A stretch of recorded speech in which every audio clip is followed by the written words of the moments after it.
Nu plecați, ține micul, sora a pregătit și ceva dulce pentru... Eu copilul nu numai puțin, nu mi-a spus că Numeri, capitolul 7, versetul 22. da. Ia aici. Poți să-mi cifră așa că să citesc. Sarai? Sara.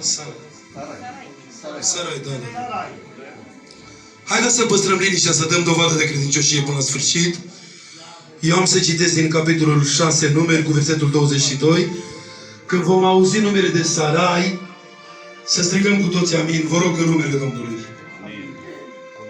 Domnul i-a vorbit lui Moise și i-a zis: vorbește lui Aron și fiilor lui și spune-le: așa să binecuvântați pe copilul Israel, să ziceți: Domnul să te binecuvânteze, să te păzească Sarai. Amin. Domnul să facă să lumineze fața lui peste tine și să se îndure de tine Sarai. Amin. Domnul să-și înalță fața peste tine și să-ți dea pacea Sarai. Amin. Astfel să puneți numele meu peste copilul Israel și eu voi binecuvânta. Amin.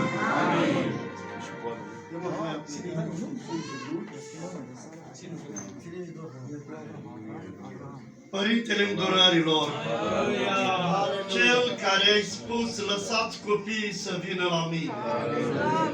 În această seară, Doamne, venim cu Sarai și-l aducem înaintea Ta, să-l binecuvintezi, să pui mâinile peste el, să-i dai binecuvântarea Ta, să te atinge, Doamne, de mădularele lui, să fie sănătoase.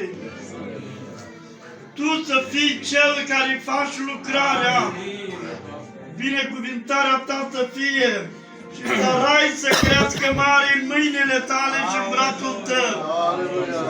Te rog să-l binecuvintezi pe Sarai, să-i dai binecuvântare, un trup sănătos, mădulare sănătoase, ochi sănătoși, să vadă, să privească ceea ce este plăcut Ție, Doamne.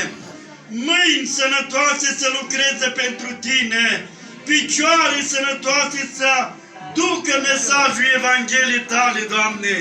Îți mulțumim și Te binecuvântăm. Tu